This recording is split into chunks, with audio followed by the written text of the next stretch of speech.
পবিত্র মাহে রমজান রহমত, মাগফিরত ও নাজাতের মাস। রমজান হল আল্লাহর পক্ষ থেকে মুসলমানদের জন্য একটি বিশেষ উপহার। এই মাস রহমত, মাগফিরত এবং জাহান্নাম থেকে মুক্তির মাস হিসেবে পরিচিত। রমজান শুরু হওয়ার সাথে সাথে আকাশে দেখা যায় নতুন চাঁদ, আর সেই চাঁদের সাথে সাথে মুসলমানদের হৃদয়ে নেমে আসে আল্লাহর নৈকট্য লাভের আনন্দ। এই মাসে আল্লাহ তাআলা তার বান্দাদের প্রতি বিশেষভাবে দয়া করেন, প্রতিটি নেক কাজের সওয়াব বহুগুণে বৃদ্ধি করে দেন। এমনকি একজন রোজাদারের নিঃশ্বাসও আল্লাহর কাছে ইবাদত হিসাবে গণ্য হয়। সাহরি ও ইফতার বরকতের দুটি সময়। রমজানের প্রতিটি দিন শুরু হয় সাহরির মাধ্যমে। সাহরি শুধু খাবার নয়, এটি বরকতের সময়। রাসূল সাল্লাল্লাহু আলাইহি ওয়াসাল্লাম সাহরি খাবার জন্য উৎসাহ দিয়েছেন এবং বলেছেন, সাহরিতে বরকত রয়েছে।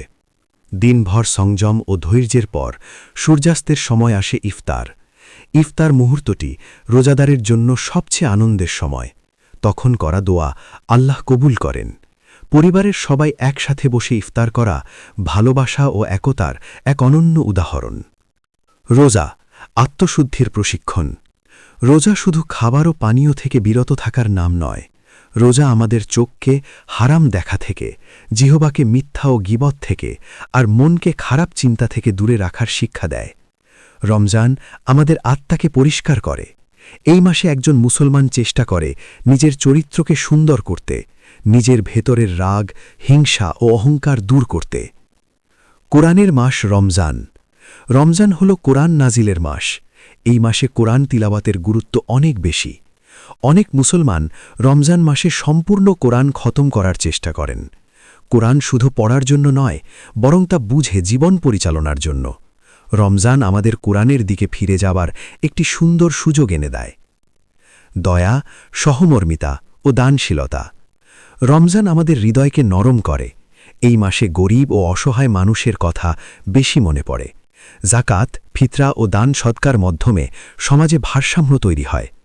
একজন রোজাদার অন্য রোজাদারকে ইফতার করালে সে সমপরিমাণ সওয়াব লাভ করে। এটি রমজানের অন্যতম সৌন্দর্য। লাইলাতুল কদর হাজার মাসের চেয়েও উত্তম রাত। রমজানের শেষ দশকে রয়েছে লাইলাতুল কদর, যা হাজার মাসের চেয়েও উত্তম রাত। এই রাতে করা ইবাদত ও দোয়ার সওয়াব অসংখ্য গুণ বেশি। এই রাতে ফেরেশতারা আল্লাহর নির্দেশে পৃথিবীতে নেমে আসেন এবং মুমিনদের জন্য রহমত ও শান্তি নিয়ে আসেন। শিক্ষা ও বিদায়ের অনুভূতি। রমজান আমাদের শিখিয়ে যায় আল্লাহর উপর পূর্ণ ভরসা, ধৈর্য ও আত্মসংযম, মানুষের প্রতি ভালোবাসা, নিজের ভুল স্বীকার করে ক্ষমা চাওয়া। রমজান শেষে ঈদ আসে আনন্দ নিয়ে, কিন্তু একই সাথে মনে এক ধরনের কষ্ট থাকে। এই বরকতময় মাসটি আবার বিদায় নিল। শেষ কথা, রমজান শুধু একটি মাস নয়, এটি একটি প্রশিক্ষণ। এই মাসের শিক্ষা যদি আমরা সারা বছর ধরে রাখতে পারি, তাহলেই রমজানের প্রকৃত সাফল্য অর্জিত হবে।